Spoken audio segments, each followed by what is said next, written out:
Hi everyone, welcome to my channel. आज हम interview series का तीसरा पार्ट कंटिन्यू करने जा रहे हैं। उससे पहले अपन दो पार्ट पढ़ा चुके हैं हम, और उसमें हम मिक्सिंग से लेके ड्रॉप हेम तक कवर कर चुके हैं। आज हम पढ़ने जा रहे हैं यूनिलैब, कोम्बर, सिंप्लेक्स, ये सब पढ़ने जा रहे हैं। और सबसे ये चीज़ देखिए, क्वेश्चन अपना वही रहेगा, इंटरव्यू क्वेश्चन यानी आंसर। 25,000 स्पिंडल का प्लांट है, शंकर 6 कटन है, 30 और 34 काउंट, 2 काउंट बनानी है। अपना जो पहले से बताए थे वही चीज़ रहेगा, लेकिन डिफरेंट प्रोसेस में क्या क्या चेंज हो जाता है वो देखना है। ये जैसे यूनिलैब अपन देख रहे हैं, यूनिलैब में क्या होता है, अपन नंबर ऑफ कैन अपन मिला के लैब फॉर्मेशन करते, और लैब क्या होता है, कुम्बर में जाता है कुम्बिंग के लिए। तो यूनिलैब पे कैसे होता है देखो, नंबर ऑफ एंड 20 से 24 तक आप कार्डिंग का कैन लगा सकते हो, आपको ग्राम पर मीटर एडजस्टमेंट करने के लिए। और फील्ड हंग जैसे 0.130, अपन कार्डिंग का रपिंग 0.130 रखे थे, वही रहेगा। और लैब का जो ग्राम पर मीटर है 70 ग्राम मैंने लिया हुआ एग्जाम्पल के तौर पर, आप 70 से 75 तक आराम से रख सकते हो। और जितना ज़्यादा रखोगे उतना क्वालिटी में थोड़ा प्रॉब्लम जाएगा, मतलब नेप्स वगैरह ज़्यादा क्लियर नहीं हो पाएगा। तो कोशिश करें कम रखें, लेकिन कम रखने से भी प्रोडक्शन घट जाता है। अगर आपके पास मार्जिन है, ग्राम पर मीटर कम रखिए, जितना कम रखोगे उतना एनआरई वगैरह बढ़िया आएगा, नेप रिमूवल एफिशिएंसी बढ़िया आएगा। ये जो 70 ग्राम का मैंने लिया ना ग्राम पर मीटर, इसका नॉमिनल रैपिंग कितना होगा, 0.54 डिवाइड बाई 70, 0.007714। ये आप फिर से बेसिक फार्मूला में जाइएगा, वहाँ पे रहता है, मतलब 0.54 में कैसे ग्राम पर मीटर भाग करते रैपिंग आता है, उसी से अपन बनाए हुए निकाले हुए 0.007714।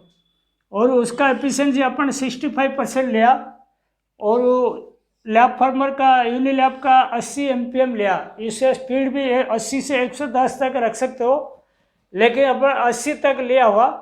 और एफिशिएंसी 65। इसमें क्या एफिशिएंसी कम आता है, इसमें ज़्यादा नहीं आता, क्योंकि लैब रहता है जो डॉपिंग होता है, डॉपिंग साइकिल कंप्लीट करते करते टाइम लग जाता है, और इसीलिए इसमें एफिशिएंसी कम माना जाता है।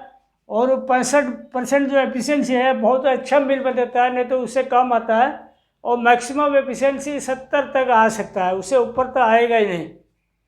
उसके बाद उसका प्रोडक्शन देखो कैसे निकाले, इतना kg/8 है। वही फार्मूला है 0.283 इंटू MPM, मतलब डिलीवरी स्पीड, इंटू 65 हो गया एफिशिएंसी, डिवाइड बाई हो गया ये रैपिंग, नॉमिनल रैपिंग, उसके बाद इंटू 100, यह आ गया 1907 kg 8 घंटे का हो गया।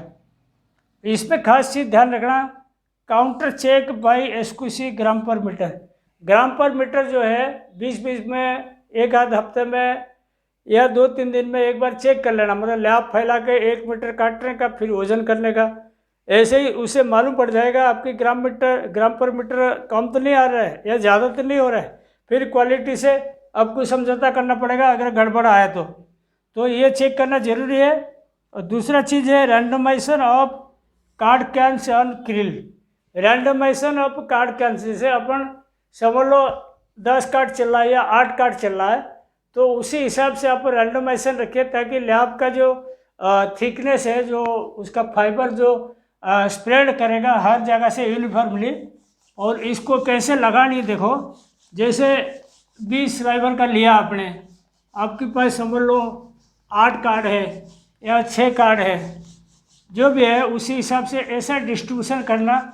जैसे देखो लैब फार्मर ये रहा ना, लैब फार्मर का ये समझ लो क्रिल रहा, तो इसमें अपना डिब्बा ऐसे सजा है, ऐसे ऐसे डिब्बा रखे,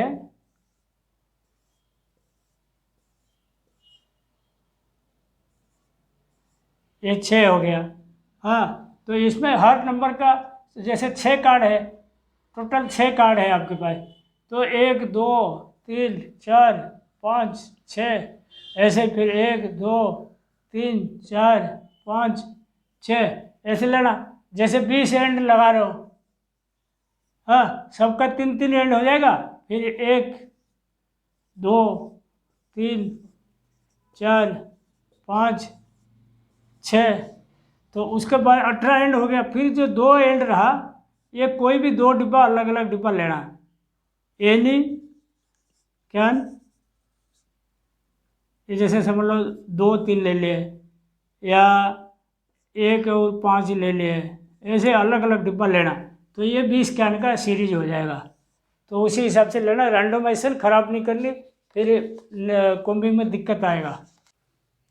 नेक्स्ट अपना यूनिलैब का बता रहे थे। उसके बाद देखो कुम्बर है, कुम्बर के बारे में बताता हूँ। ये जो है कुम्बर में निप्स पर मिनट, ये कुम्बर का स्पीड जो होता है ना, 1 मिनट में कितना निप्स फीड होता है उसका ही है। तो मैंने ये 450 का स्पीड पकड़ा हुआ, उस पर कुम्बर में पुली चेंज करके हम इसको निप्स पर मिनट कम ज़्यादा कर सकते हैं। तो मैंने एक 450 का लिया हुआ, जैसे बिल्कुल 300 350 400 ऐसे ही स्पीड ले सकते हो आप। और उसके बाद देखिए फीड पर निप 4.7 mm। फीड पर निप क्या होता है, मतलब एक बार जैसे हाफ कम घूमता है ना, एक बार फीडिंग देता है, एक निप का देता है, एक निप पे कितना का फाइबर आगे आएगा, इसको फीड पर निप बोलते हैं। फीड पर निप मैंने 4.7 लिया हुआ, और वो डिपेंड करता है देखो रैचेट व्हील का ऊपर। जो रैचेट व्हील होता है जो लैब को घुमाता है, जितना बड़ा रैचेट व्हील करोगे उतना कम फीडिंग होगा, जितना छोटा रैचेट व्हील करोगे उतना ज़्यादा फीड होगा।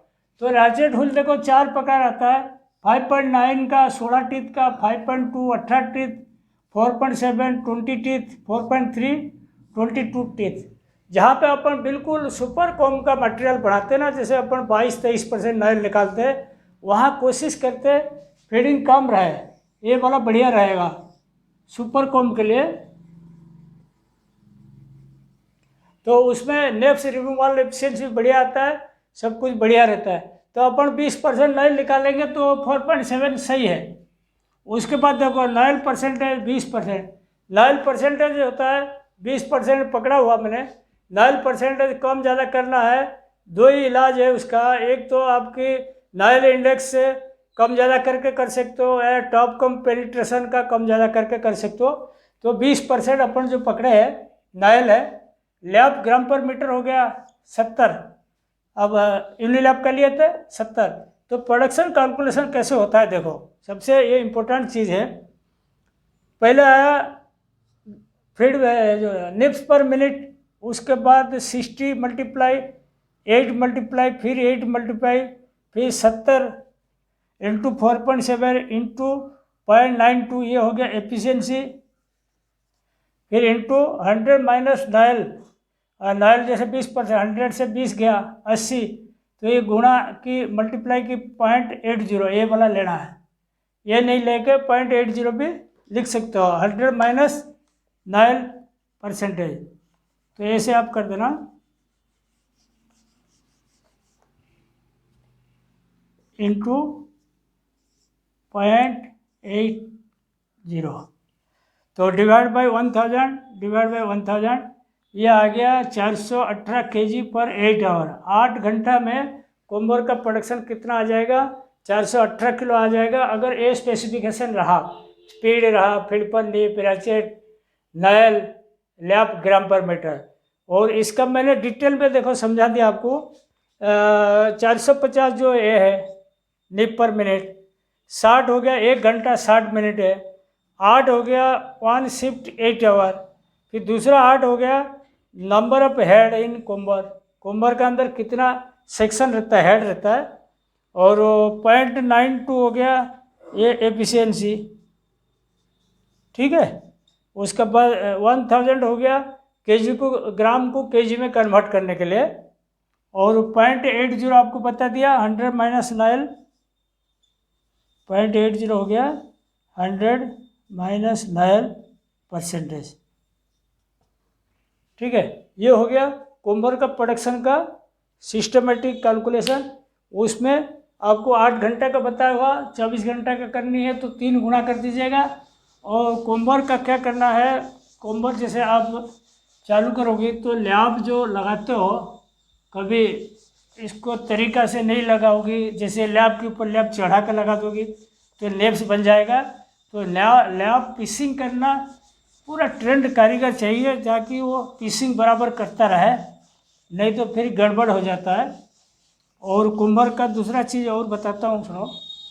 जैसे आपको नायल एडजस्टमेंट करनी है, एग्जाम्पल नायल आपकी 20% स्टैंडर्ड रखा हुआ, ठीक है। आपको अगर नायल कम ज़्यादा करनी है, अगर 20% की जगह कम आता है, इसका स्टैंडर्ड है देखो ±1%, मतलब 1% से नीचे नीचे अलाउ है, उससे ऊपर होगा फिर दिक्कत जाता है। तो इसको एग्जाम्पल आपको बता रहा हूँ, समझ लो नायल आपने अटेंड किया, आया 18.5 है, ठीक है। और नायल इंडेक्स जो है, इंडेक्स है 6.5 पर है, तो उस केस में आप क्या करोगे, 18.5% आपकी नायल 6.5 पे नायल इंडेक्स है, इसको आप थोड़ा बढ़ाना पड़ेगा।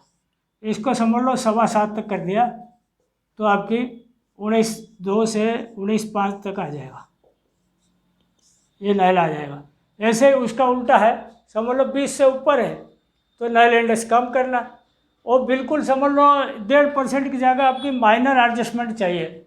समझ लो आपकी 19.0 से 21 तक आपको अलाउ है, आपकी समझ लो 18.75 आया, तो उस केस में क्या करोगी, जो टॉप कॉम का पेनिट्रेशन है इसको थोड़ा दबा दोगी तो नायल बढ़ जाएगा।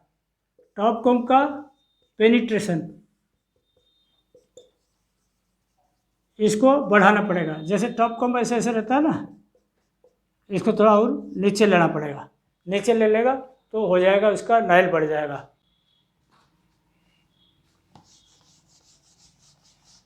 उसके बाद कोम्बर का एनआरई, एनआरई के बारे में मैं बार बार बोलता रहता हूँ। एनआरई अगर ख़राब हो जाता है तो दिक्कत हो जाता है। कोम्बर का एनआरई हर 8 दिन में चेक करना चाहिए।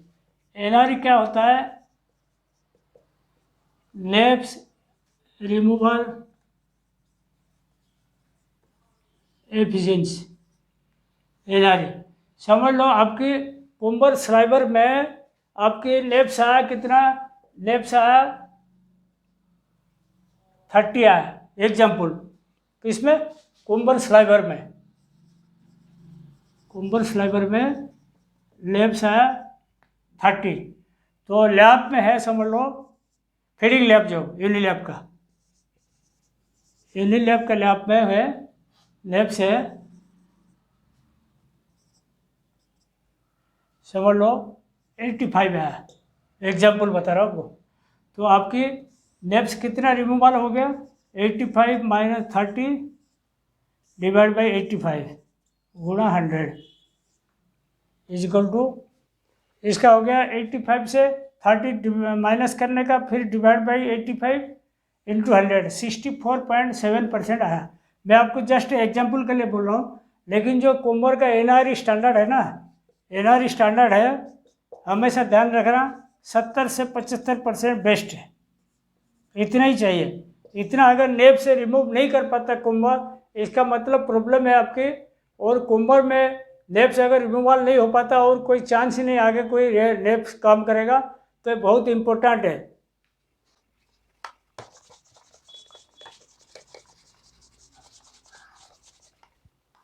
कोम्बर का उस्टर देखो कितना आना चाहिए,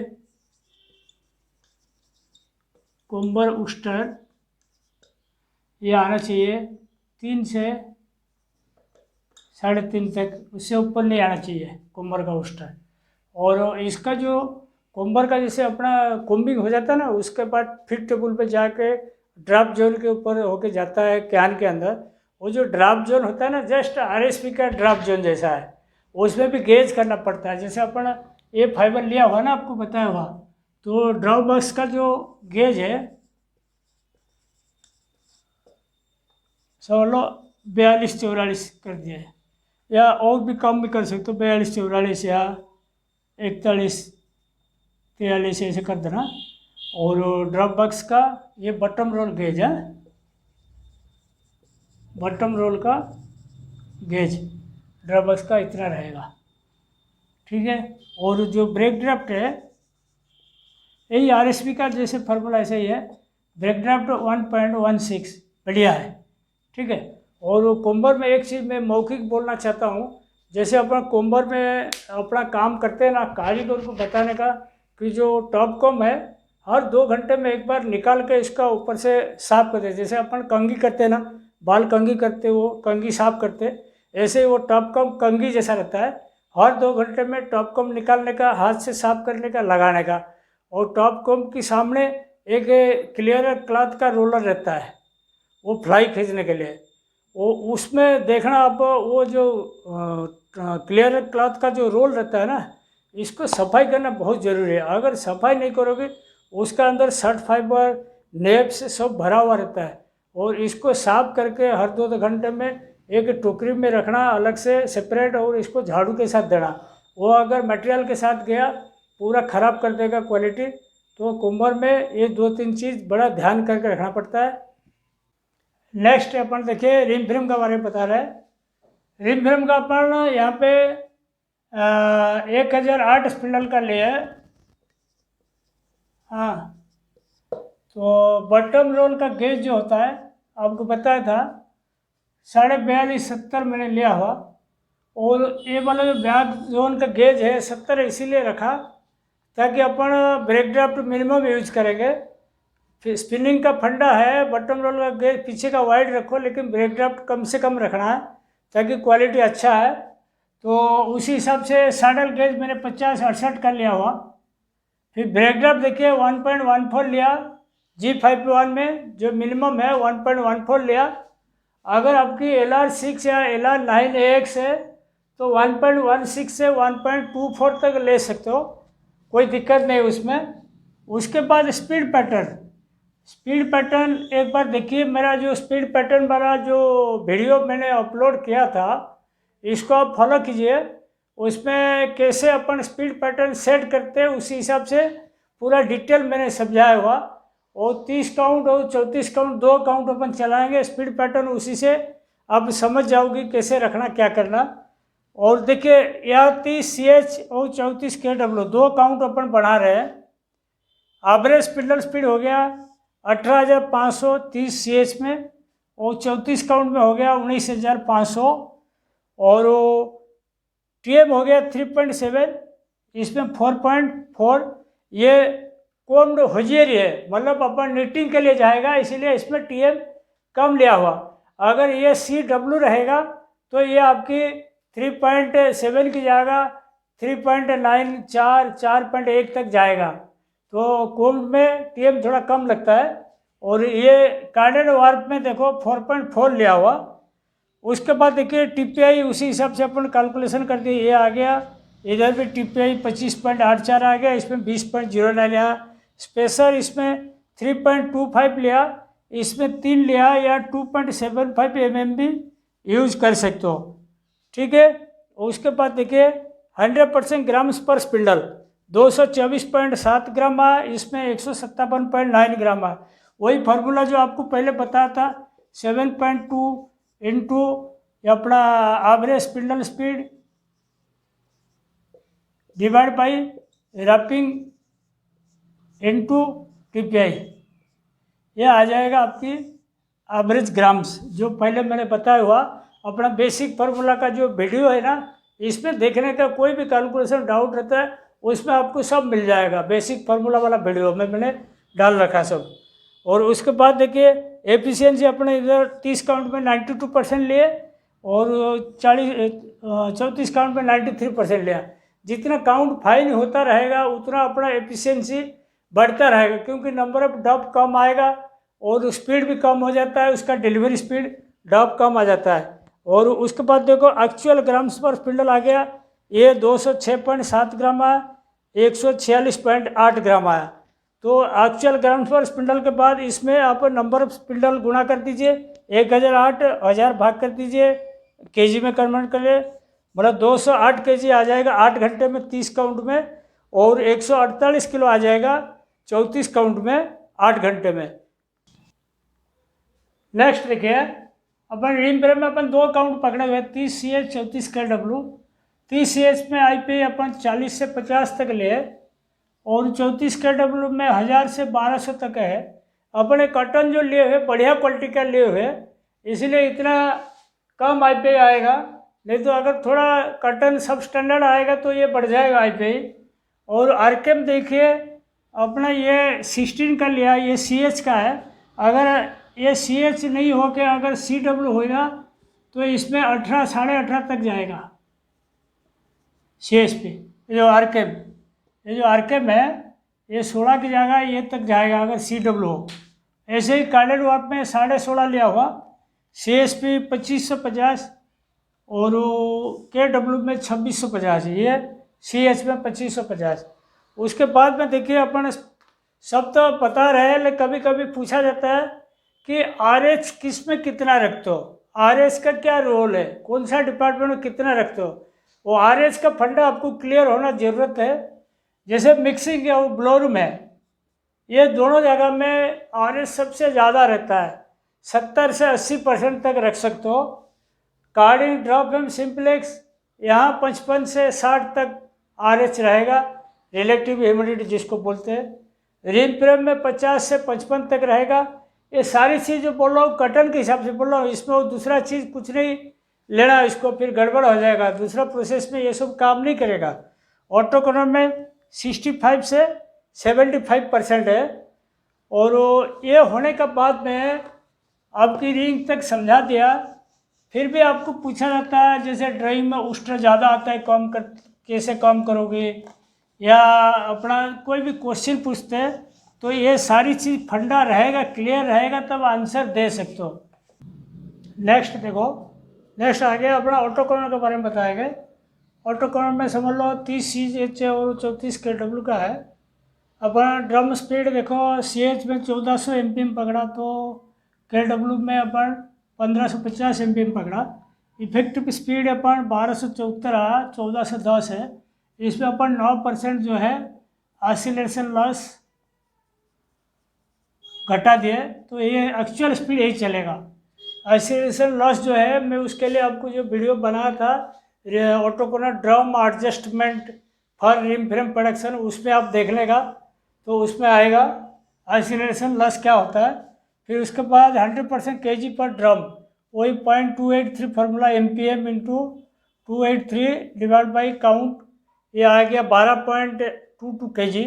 ऐसे ही 34 काउंट में आ गया 1410 इंटू 0.283 डिवाइड बाई 34.5, 11.56 kg। ये हो गया आपकी 100% प्रोडक्शन। उसके बाद फिर ऑटोकोनर का एफिशिएंसी रहता है। ऑटोकोनर एफिशिएंसी देखो 75% पकड़ा हुआ, और उसका 25% जो क्या क्या होता है कोई पूछ लेता है, उसमें आप बताने का। कट्स होता है, ऑटोकोनर चालू होने के टाइम धागा टूटता है, बॉबिन चेंज होता है, रेड लाइट आता है, और डॉपिंग के बाद येलो लाइट भी आता है। ऑटोकोनर बंद करके सफाई करते हैं, शिफ्ट में कम से कम 2 बार बंद करके सफाई करते हैं। और मेंटेनेंस में ड्रम टू ड्रम, मतलब डेली 5 ड्रम का सफाई करते हैं, वो भी लॉस आता है। वो सारी चीज़ कुल मिला कर लेके 25% घट जाता है। तो उसके हिसाब से देखो 75% एफिशिएंसी में 9.16 kg आया 30 CH में, और 34 KW में आया 8.67।